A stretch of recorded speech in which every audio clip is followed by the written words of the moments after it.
What's up? This is Ritchie of Incite, and you're checking out Ramzine. Get in the pit. Okay, hello, thanks for joining us today. Straight into things.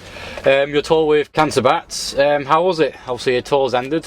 But... Oh man, it was incredible, man. You know, we were the first of 4 bands, and it was a whole new scene, you know, for us to kind of play in front of. So I think having a metal vibe with those fans was really cool, man. And kind of having Liam, you know, of the Cancer Bats perform with us every night.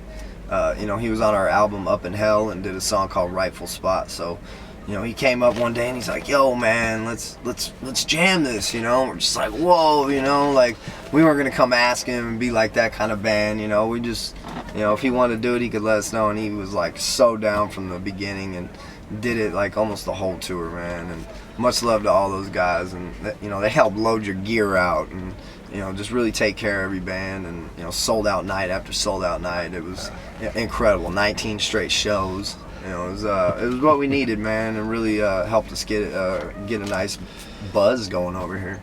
Any random highlights of the shows at all? Any crazy moments happened? Oh man, there was endless. I mean, we had the London gig where we had Liam perform and Max come out and do the Slaughter, so that was a crazy night. You know, we had a couple elevators broke while our drummer was stuck inside of them, you know, and then these dudes got to climb up, man, and hand crank these elevators that are full of gear, and, you know, he's just dying as he's doing it, and the whole tour was just madness, man. Absolute madness. All right, move along. So you're in the midst of the Soulfly tour. How's it going as well? This one's cool. You know, it started the day after Cancer Bats ended, so for us to, like, jump right from that into a total metal, you know, mayhem fest. Yeah. And, you know, you got Soulfly, you got King Parrot, and you got Lodi Kong starting it off, and you know, this is going everywhere. It's doing a bunch of UK shows that we already played, and then we hit Europe, and, you know, we hit a bunch of cities that we've never been to, and in Russia. You know, we're doing 55 shows in 62 days. It's incredible, man. So to have a tour this big and this extensive is a dream come true for a band like us. Okay, fantastic stuff. This new album you've got coming out in April, how hyped are you? Is it nearly finished, or is it finished and just it's done, man. It's just waiting to be released now.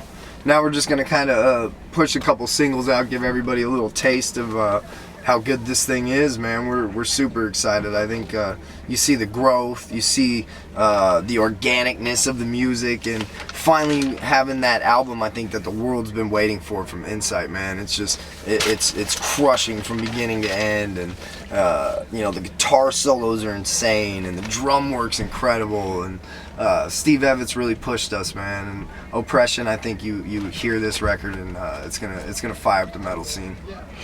Smashing. Any hints when the single's coming out, or will it be after the official album launch? The single actually just came out about a week ago. It's called Stagnant.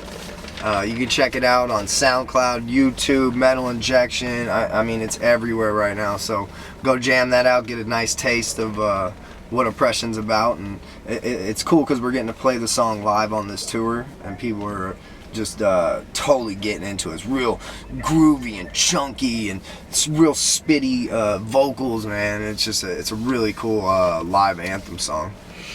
Fantastic. What does 2016 bring to you as well? Obviously, apart from your album launch, but any festivals, any other major tours at the moment? Or? Yeah, man. I mean, we're starting the year with 55 shows in Europe. Next, we go home for a little break, and then we start a 2-month-long US tour with a huge band. We can't announce it yet, man. It'll be coming soon, and it's gonna freak everybody out because it's a perfect band matchup for us to tour with in America.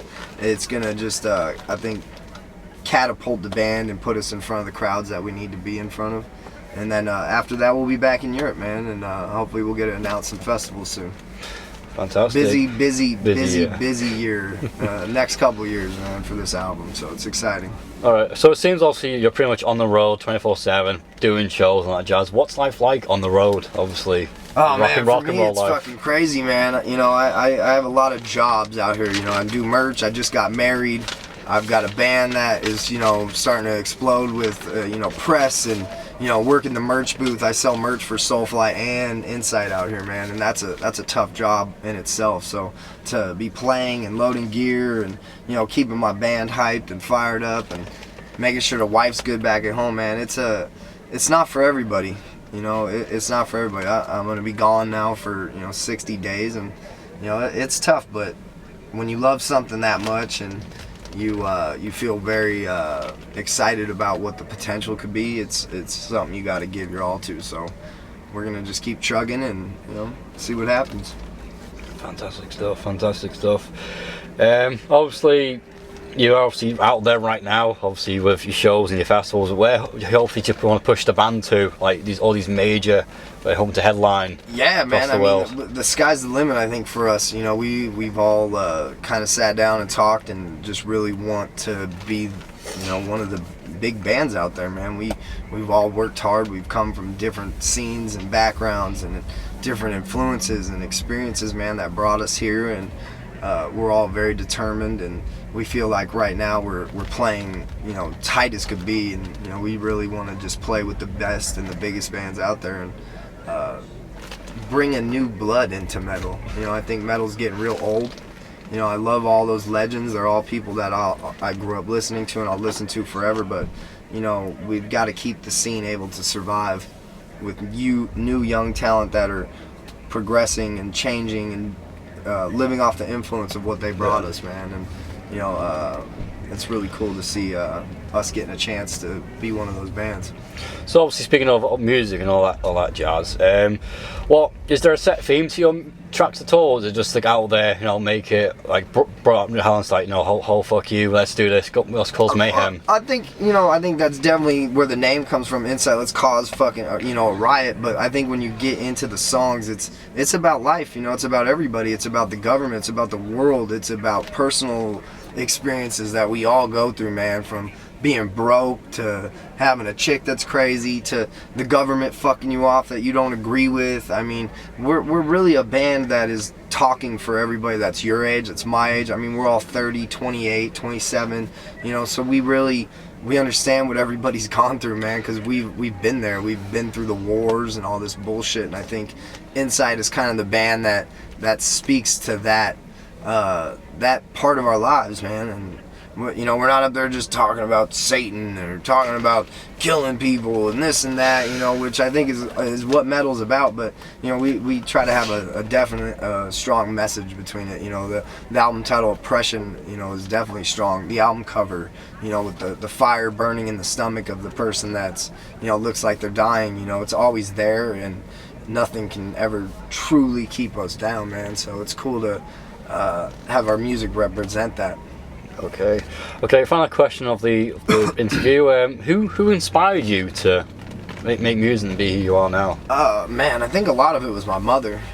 She started out owning a metal club in Arizona, man, in like 1985 or 86. Back in the Poison days, and Flotsam and Jetsam, and Rob Halford was a regular there. And the club eventually got closed down, but it brought so much music into our life. We had bands that would crash at our house because they heard about this awesome club in Arizona, where there was nowhere else to play. So, she'd cook them pot roast, and, you'd have Nuclear Assault sleeping on the floor, or Sacred Reich, crashing out. They're all, 22 and young dudes, and, we'd have a party in the house, and, it was insane, man. And then, having Max come in, I remember seeing Metallica in 1989, man. I must have been 5 years old, and I got to go back and meet him because we, that bar, we met Jason Newsted through that. So to go back there and meet them in the biggest prime of their life, and that definitely touched me, man. And Kirk Hammett wrote something in this book for me, and it was like, you'll never really understand what you got to witness here today, until you're older, which was really cool. And, now that I look back on it, it definitely was one of the most intense energy, let's just balls to the wall headbanging, and you could feel the energy, man. And that definitely was a moment that got me, just super fired up on it. And, I've loved it since birth. I remember, getting a microphone when I was probably 6 and singing Bubble Butt, by SOD. And it was a crazy upbringing, man. It was a whole different story. And, to be here and working hard and enjoying what I got to see is cool, man. It's really cool.